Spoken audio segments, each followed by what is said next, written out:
And we are live. Got my little Stokey here. I don't know if you can see it. Okay, Chilla. Chilla's barking. Welcome to sunny Florida. It is 1:30 p.m. a.m. Excuse me. In the morning. It is.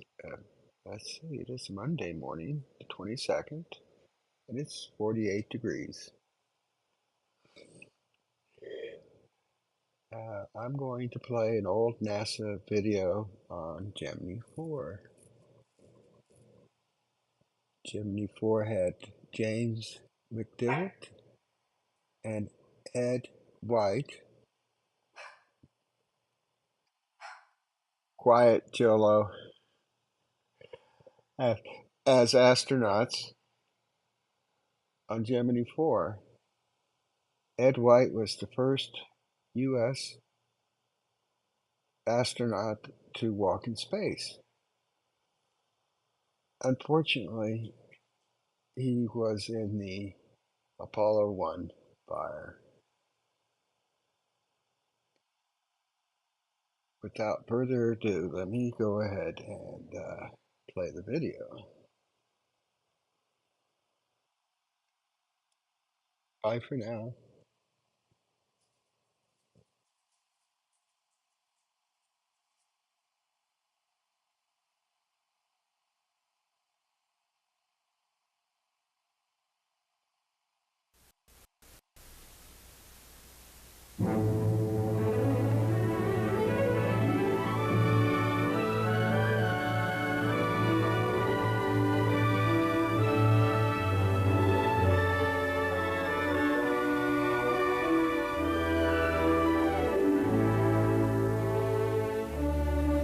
At 4 o'clock in the morning on June 3rd, two men arose in Florida. They began preparing for their day's work, as they had since June a year ago. Jim McDivitt, That's command pilot of Gemini 1965. 4. Ed White, pilot in the right seat. For the next few hours, they would systematically progress toward launch. The steps were now a normal routine. They had done them again and again. They had practiced flying Gemini 4 in a simulator. They had practiced emergency aborts. They had their temperature and blood pressure taken. One day in St. Louis, as part of the 1,001 things the crew did, McDivitt disassembled the locking mechanism of the spacecraft hatch. Later today, that would become important. But it was now June 3rd. A year had ended for these men. A year devoted to a single goal, flying a 4-day mission in Gemini 4.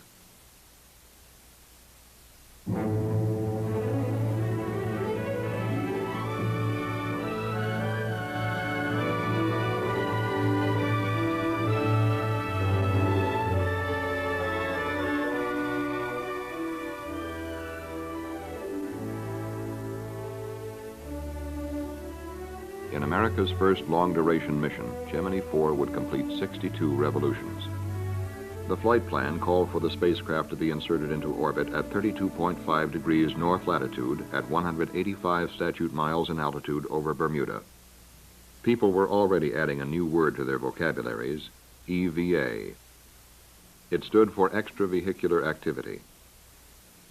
Some were uncertain whether you said EVA or EVA, but regardless of the pronunciation, it would become an abbreviation of our time. The flight plan called for EVA to begin on the second orbit. Somewhere over Hawaii, the pilot was to open the hatch of a depressurized cabin and stand up. Over the west coast of the United States, he would leave the spacecraft and expose himself to space. For 12 minutes, he would perform maneuvers over the United States. He would return to Gemini 4 and continue the mission as the spacecraft neared the night side of the Earth over the Atlantic. This was the flight plan. A special EVA suit and life support pack had been designed and tested by NASA engineers in the Crew Systems Division. The EVA helmet has 3 visors. The inner visor is the normal suit visor, which seals in suit pressure. Over it are 2 special visors. They are detachable and need not be worn throughout the entire mission. The outer or sun visor is easily recognized from its gold coating. It reflects both visible light and infrared rays. With it attached, only 10% of the sun's visible light is admitted. Beneath the sun visor, but not visible here, is an inner protective visor made of polycarbonate plastic. The Gemini suit has layers of aluminized mylar, nylon, and felt. In combination, they protect the astronaut against temperature and space particles. Special overgloves are worn to guard against extremes of space temperature if the astronaut should grasp the spacecraft during EVA. As the astronaut leaves Gemini, he is attached by a supporting umbilical line, 25 feet long. The umbilical is actually one assembly consisting of 3 elements: a nylon tension line, electrical wiring, and an umbilical line. The nylon line or tether is shorter than the umbilical line. It takes all loads exerted during EVA and can withstand 1,000 pounds of pull. The electrical wiring enables the astronaut to maintain direct communication with his command pilot. It also records biomedical readings for ground surgeons. The umbilical line furnishes oxygen to the suit from the spacecraft's primary oxygen system. The life support pack, mounted on the parachute harness, contains an emergency oxygen bottle. If the umbilical line should fail, the astronaut would have enough oxygen to support him for at least 9 minutes, more than enough time for him to return to the spacecraft safely in an emergency. The pilot also carries a small maneuvering unit during EVA, the so-called space gun. Designed by NASA engineers of the Flight Crew Support Division, the gun provides a limited amount of thrust from compressed oxygen for basic maneuvering experiments. Gemini 4 is counting down on the launch pad. As the count goes into its final 2 hours, the crew arrives at pad 19. There have been no holds. The weather is good. The astronauts enter the elevator and ride it to the Erector White Room, which surrounds Gemini 4. The crew enters the spacecraft. The hatches are sealed. 7:32 Eastern Standard Time. The crew is now a part of the countdown. They begin checking out the spacecraft systems. It is T-minus 100 minutes.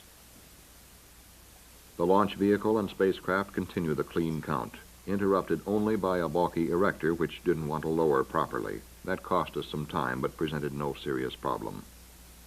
At T-minus 30 minutes, the pad was cleared. Now there is just a spacecraft, launch vehicle, and 2 men on top of it.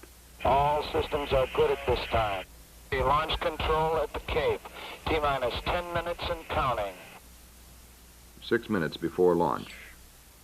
The spacecraft test conductor signed off to the spacecraft with these final words: "Okay, Jim, have a good flight."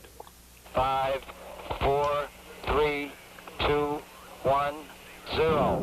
Ignition. Start. Liftoff.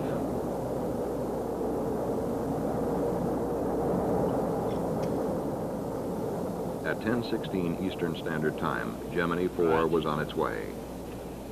We have a roll program initiated. Flight to launch have started. And in sync. And in sync. Roger. Roll program completed. McDivitt reports. And the pitch program has been initiated. Roger. Mark 50 seconds and we're go. Guidance reports a go. The flight trajectory looks very, very close to right on the nominal value. Looks good. Flight data pretty noisy, but we're okay. Flight I'm feeling chill. Mach 3, little high. And Jim McDivitt reports Gemini 4 is go for staging, which will occur in a very few seconds. Just go. We have staging, and it's been confirmed here on the ground. Thrust looks good. Gemini 4 entered orbit with an insertion velocity of 25,745 feet per second, within 11 feet per second of planned velocity. The apogee of the first orbit was 177.6 statute miles. The perigee, 100.8 statute miles. Command pilot McDivitt started to work at once, attempting to fly an airplane formation with the second stage of the launch vehicle. The full resources of NASA in Houston were on hand to support Gemini 4. From a new three-storied building, flight controllers at the Manned Spacecraft Center assumed direct control of the mission for the first time in the space program. The mission director now checked the status of a possible rendezvous. Ask him about his track with the launch vehicle. Roger. I haven't decided this time. It's directly below me, about plus 500 feet. I'm going to thrust down, get him close. Roger. Everything seemed favorable at that time. But as the first orbit progressed, the second stage of the launch vehicle drew away. Roger, Primus. We still have the booster. We're out quite a ways from it now. It's taken a little more fuel than we had anticipated. To really make a major effort to close this last thing or to save the fuel? The answer was almost immediate from the mission director. You might tell him, as far as we're concerned, we want to save the fuel. We're concerned about the lifetime more than we are matching that booster. Okay. And that was it. Okay. The second stage of the launch vehicle went on to become simply Space Object 1391. It would burn up over the mid-Atlantic 2 days later. Gemini 4. Okay, we're giving you a go for your EVA at this time. Okay. The crew started their checklist for EVA, but Command Pilot McDivitt decided not to rush things. He elected to go for EVA on the third revolution. Hawaii, Gemini 4. Go ahead, Gemini 4. Next pass around. I don't think we want to try it. Very good. Tell him Roger, we're happy understand. with Next pass around. that. Tell him we're happy with that. Most of the world waited 100 miles below.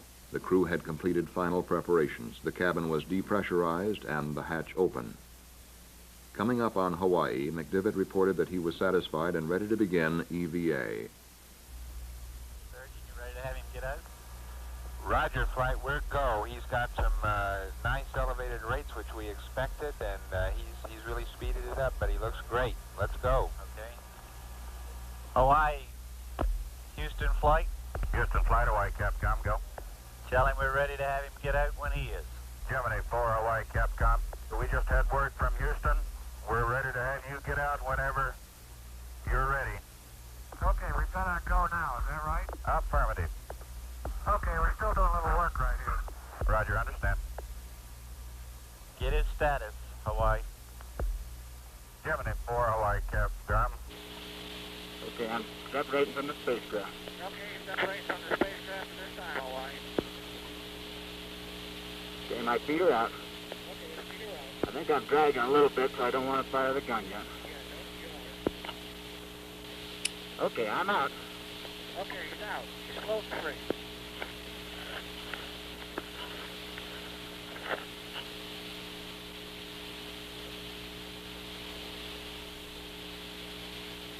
Okay, I put a little roll in, took it right out.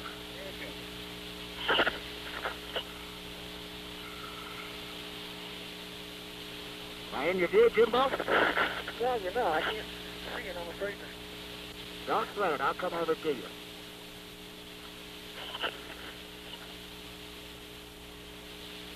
Let's there goes your cloud. Now we just let it go. All right. Okay, I rolled off and I'm rolling to the right now. Under my own influence. There goes a... Looks like a thermal brush, Jim. It is, Ed. All right. Now I've come above the spacecraft. I'm coming back down now. I'm under my own control.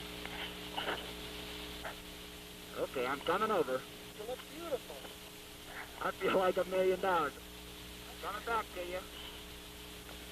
The gun works real good, Jim. Let me get over here where I can see. Yeah. Well, I got me upside down. Okay, don't fire the thrusters. Make that flag look pretty. Yep. Okay, I'm right by the stub antenna now. Okay. Listen, let me get some notes for you. Well, you get some tremendous pictures of you. Let me try again with the Hasselblad. Okay, I think I've exhausted my air now. Stay right there. I had very good control with it. I just needed more air. Okay, stand by. Let me take a couple pictures, old buddy. All right. Tell them what you think. That's right. Capcom, it's very easy to maneuver with the gun. The only problem I have is I haven't got enough fuel. I've exhausted the fuel now, but I was able to maneuver myself out front of the spacecraft back. I maneuvered right up back on the back of the adapter. Just above Jim, came back into his view. This is the greatest experience. It's just tremendous.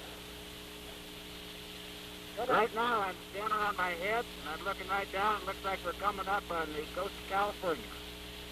As I go in a slow rotation to the right. There's absolutely no disorientation associated with it. One thing about it, when Ed gets out there and starts wiggling around, it sure makes the spacecraft tough to control. Okay, I'm drifting down underneath the spacecraft. There's no difficulty with recontacting the spacecraft. It's all very soft. Particularly as long as you move nice and slow. I feel very thankful to have the experience to be doing this. I'll bring myself in and put myself out into your view, Jim. Is he taking pictures? Okay, you want me to maneuver for you now, Ed? No, I think you're doing fine. What I'd like to do is get all the way out, Jim, and get a picture of the whole spacecraft. I don't seem to be doing that. Yeah, I noticed that. You can't seem to get far enough away. No. Texas, remote your air to ground. California, go local. I'm coming back down on the spacecraft. Listen, it's all the difference in the world with this gun. When that gun was working, I was maneuvering all around. Just for your information, Ed, we're only down to 48% on our O2. Okay. DCS O2 pressure is about 830, so stay right up there. Let me get a picture of it. Can you see the camera here? Yeah. No, not now. I'm out of it. Yeah, you got about 5 minutes. Okay, I won't let myself go out now.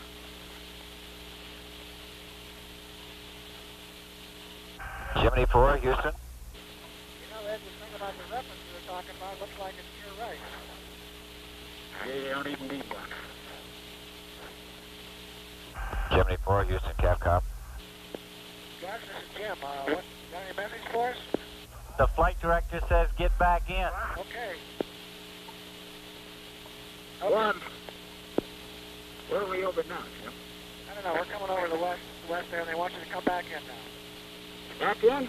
Back in. Roger, we've been trying to talk to you for a while here. Coming in. You got about 4 minutes till Bermuda LOS. History will record that Command Pilot McDivitt opened the hatch at 2:42 Eastern Standard Time.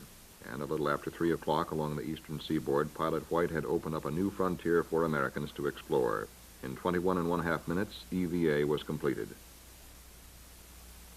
Inside the spacecraft, the crew was faced with a problem. The hatch would not close. That day in St. Louis, when McDivitt took apart the locking mechanism, now paid off. The hatch finally closed.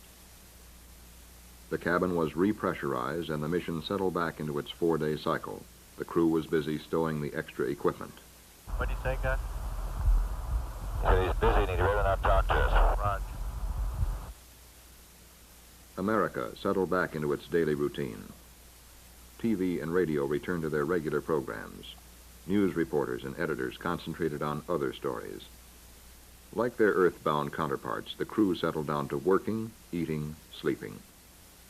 But most of us have not flown in orbit. It might seem that 2 men in space for 4 days have considerable time hanging over them. What is it like? Your basic job is that of a space test pilot, and like all test pilots, you must follow a careful routine. Each spacecraft system must be checked out on a planned schedule. You verify your readings with ground control. It goes like this. Roger, give me the status. Can you give me your battery readouts, please? Roger, stand by, they're coming. Gemini 4, you can turn your radiator, correction, your secondary pump A off. You've operated it normal. Your radiator looks good. Roger, evaporator normal and secondary pump A off. Understand, everything looks good. In the past, an astronaut stuck very close to the basic job of flying a mission, performing as many simple experiments as his flight plan permitted. But the 4 days of Gemini 4 gave Command Pilot McDivitt an opportunity to live in space and plan work on a scale impossible before. His flight plan included 11 onboard experiments. For convenience, they may be roughly divided into medical, measurement, and photographic categories. There were 3 medical experiments: in-flight exercise, in-flight phonocardiogram, and bone demineralization. The 5 measurement experiments included measurement of radiation, spacecraft exterior, radiation, spacecraft interior, measurement of the electrostatic charge accumulated on the spacecraft exterior, measurement of the direction and amplitude of the Earth's magnetic field, sextant-type measurements for navigation study. And finally, there were 3 photographic experiments: synoptic weather photography, synoptic terrain photography, Earth limb photography. All 11 experiments are important in increasing our knowledge of how man will live and work in space, but the photographic experiments are visually more interesting to us. As Gemini 4 swept over Africa, it looked down on the ancient Nile Delta from approximately 120 miles in space. In a single photograph, it caught a view that includes portions of 7 countries in which some 25 million people live. Experts identify Alexandria dead center screen at the bottom of the frame. This is Port Said, entrance to the Suez. Tel Aviv and the Dead Sea, with their long historical associations, are left screen, and to the right, almost parallel, lie the Red Sea and the Gulf of Suez. The Earth's limb, or boundary layer of red and blue above the atmosphere, was the subject of another experiment. Reduced to a gray scale by filters, these photographs will be studied with a microdensitometer to determine the excess elevation of the blue limb above the red as an aid in space navigation. The experiments were conducted throughout the entire mission, and all were completed. On the second day, as Gemini 4 came within range of Hawaii, it set a new American space record. Everyone was pretty casual. I also would like to congratulate the new American space flight record. Congratulations. Roger, we got 5 more to go. People went to work and returned home. In many parts of the country, it was already summer. With the weekend coming up, the cars were heading for the beach. The mission of Gemini, to live and work in space for 4 days, went on. Food has been planned as a working man's ration. 4 meals a day, 2,600 calories. Laid out on a table, it looks a little different from a regular meal. Plastic packages with bite-sized meals or freeze-dried food to be reconstituted with water. But it was good, solid, everyday fare: meat, salmon, chocolate pudding, chicken, potato soup. After the first day, the astronauts ate the prescribed 4 meals a day. They would come down with only a portion of the last meal left. But sleep in space required an initial adjustment by the crew. It was somewhat like sleeping out under field conditions. Each astronaut showed individual patterns of response to the new environment, and White seemed to sleep more restfully than McDivitt. During the final 2 days of the mission, Command Pilot McDivitt took a series of formal and informal motion picture shots with a 16mm camera mounted at the pilot's window. The camera turns inward. For a brief moment, we are able to ride tourist class with Gemini 4, watching the crew at work. We catch a glimpse of a space sunrise, flaring in brilliant color over the Earth's horizon. Using the same camera, McDivitt photographed ground objects, including this small island in the Gulf of Mexico off the Texas coast.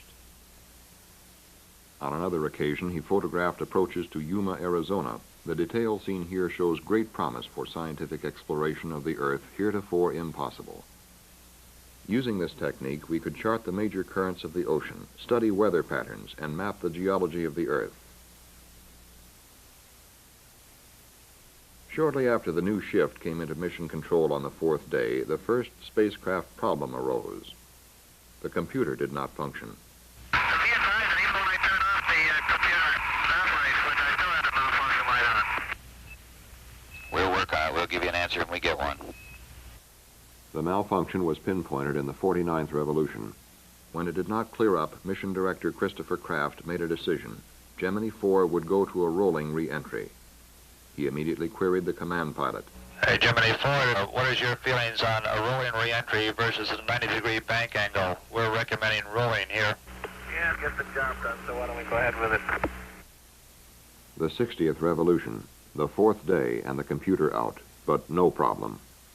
The flight surgeons made their final checks. Both men were busy stowing equipment. Now it was the 62nd revolution, coming up on Hawaii. The orbital attitude and maneuver thrusters were fired to assure orbital decay and re-entry if the retrograde rockets did not fire. Now television and radio were back again. A nation paused on a Monday morning, waiting to fly in with the crew of Gemini 4. Give him a minute mark to retro 5. Gemini 4, Hawaii, stand by for an 8-minute mark to retro 5. 2, 1, mark. Mark. Gemini 4 would fly the same type of re-entry as Gemini 2, an earlier unmanned flight. We will illustrate the re-entry of McDivitt with film from that flight. This is an onboard camera, Gemini 2, looking through the spacecraft window. The film is reproduced at 4 times normal speed. Feeling great. How about you? Gemini 4, Houston, Capcom. Well, you see to my 4. Roger, you started your rolling re-entry? Roger. Your weather is still very good, Jim. Okay. Communications with the ground break off, but the onboard tape recorder is running. We listen to 2 men returning to Earth after 4 days in space. Look at us. We're making fire, too. Yep. We're putting our ionization layer out. They're not reading us anymore now, probably. There goes Florida. Is that Florida? I believe it is. See it on your side? Yeah. They're red hot, Jim. Sit back and relax. We ain't gonna do much about it from here out. No.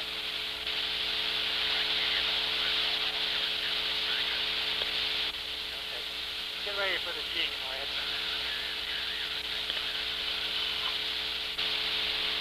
I think we got now about 5 views. What would you say, Phil? Yeah. It's only going up at 2 right now. You know, it's kind of nice to have some G stuff again. It is. It's making me dizzy going around in circles. Look at the paint coming off my window.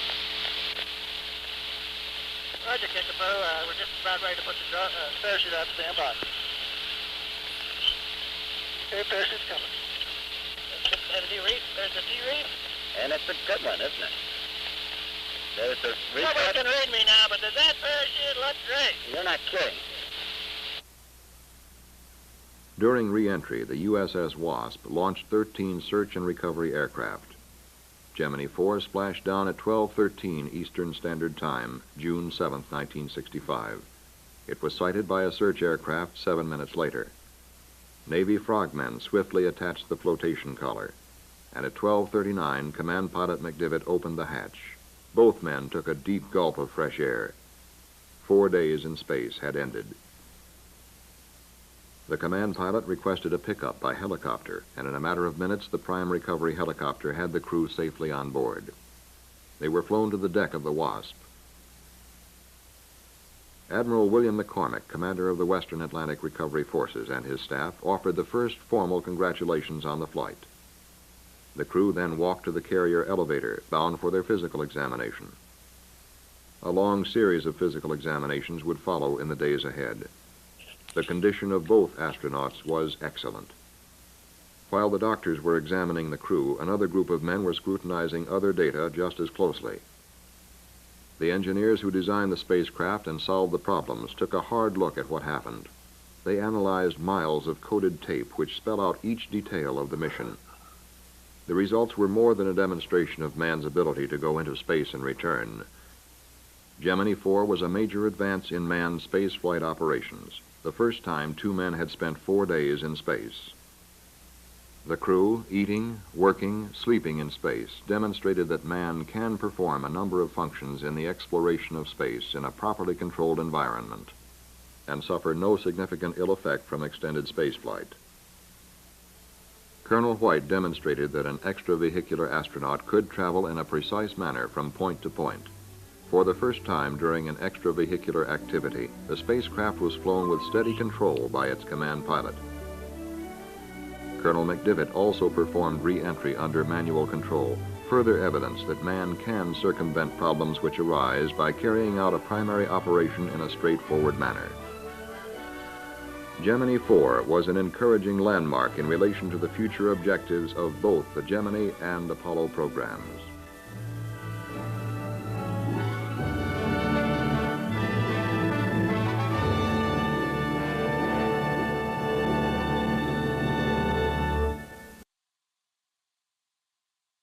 That was awesome. Let me make sure I'm talking because let me just turn me on.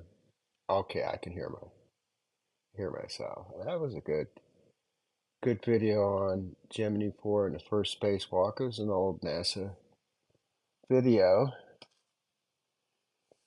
I think I'll do Challenger next. See if I can find a good documentary, and we'll go from there.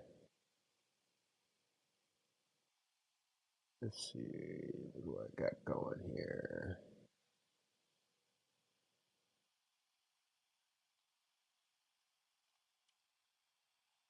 I'm going to conclude the live stream right now. For some reason, my eyes are watering. Got my hat on for Bob. That's for you, Bob.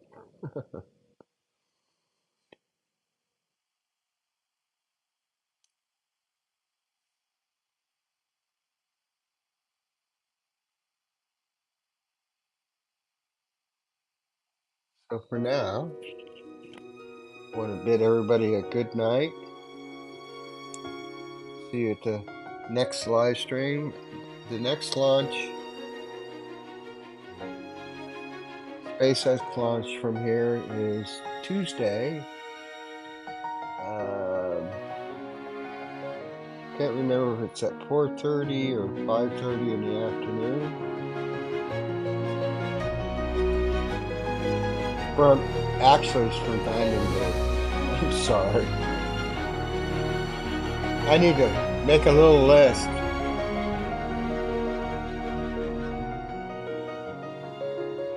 But I guess my